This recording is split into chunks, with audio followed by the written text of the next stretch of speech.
और छत्तीसगढ़ के उप मुख्यमंत्री विजय शर्मा ने नक्सलवाद के खात्मे और विकास को लेकर सरकार की नई रणनीति का खुलासा किया। साथ ही उन्होंने कांग्रेस के बयानों पर पलटवार करते हुए झीरम घाटी के मुद्दे पर तंज भी कसा। डिप्टी सीएम विजय शर्मा ने स्पष्ट शब्दों में कहा कि नक्सलवाद खत्म करना हमारी पहली प्राथमिकता है। उन्होंने ये भी कहा कि सरकार आत्मसमर्पित नक्सलियों के विकास के लिए काम करेगी। शर्मा ने माना कि नक्सली प्रभावित क्षेत्रों में सरकारी योजनाओं का लाभ नहीं पहुंच पाया है। उन्होंने कहा कि इन क्षेत्रों में योजनाओं का लाभ पहुंचाना भी उनकी प्राथमिकता है। इस दिशा में सरकार ने नई रणनीति बनाई है। उन्होंने बताया कि जल्द ही मंत्रियों का प्रवास शुरू होगा, विशेष रूप से उन गांवों में जो अब नक्सलवाद से मुक्त हो चुके हैं। मंत्रीगण वहां के विभाग के कार्यों की समीक्षा करेंगे। कांग्रेस के बयान पर पलटवार करते हुए डिप्टी सीएम ने तंज कसा। उन्होंने कहा कि नक्सलवाद के खात्मे में सभी सरकारों ने काम किया है। मैं हरगिज नहीं चाहता कि इस विषय पर राजनीति होनी चाहिए। इसी संदर्भ में उन्होंने कांग्रेस पर तीखा वार करते हुए सवाल किया, झीरम घाटी का सच जेब में क्यों रखा गया था? 210 लोगों ने पुनर्वास किया है, नए जीवन का प्रारंभ किया है। उनका लाल कालीन बजा करके सरकार ने स्वागत किया है।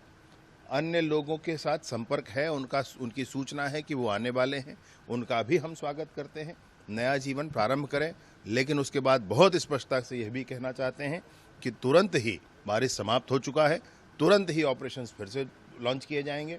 सभी क्षेत्रों में जहां जहां आज भी परेशानियां बची हुई हैं वहां पर ऑपरेशंस लॉन्च किए जाएंगे। उसमें कहीं कोई विषय नहीं है, कहीं एक क्षण रुकने, स्थिर होने, विश्राम करने का कोई समय किसी के पास नहीं। सशस्त्र नक्सलियों के संदर्भ में भी यह है कि कुछ लोगों ने पलायन किया है छत्तीसगढ़ से बाहर। उसके उपरांत भी संख्या है जो पलायन कर गए हैं, लेकिन छत्तीसगढ़ में जिन्होंने बहुत समय तक अपनी सक्रियता बनाए रखी थी, हम उनको भी छत्तीसगढ़ में काउंट करेंगे। और एक बहुत स्पष्टता के साथ आपसे कहना चाहता हूं, एक बंदूक भी जंगल में है तब तक ये माना जाएगा कि काम अभी अधूरा है।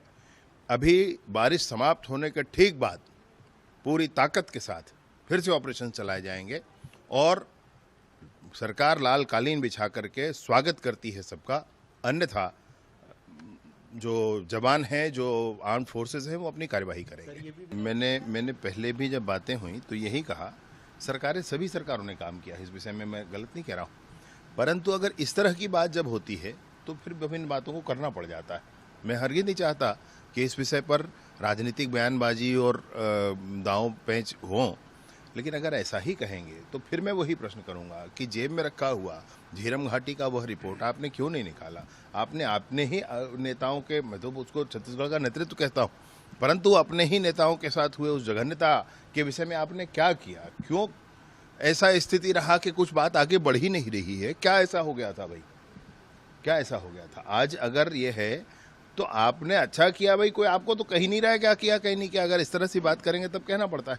और मैं निसंदेह ये कहना चाहता हूँ कि वर्तमान की केंद्र की सरकार, माननीय मोदी जी का जो आह्वान था, अमित शाह जी की रणनीति है और विष्णुदेव साय जी का मार्गदर्शन है, इस पूरे ही के साथ नक्सलिज्म उचित समय पर, निर्धारित समय पर पूर्ण रूपेण समाप्त होगा, उसमें कहीं कोई संशय नहीं है।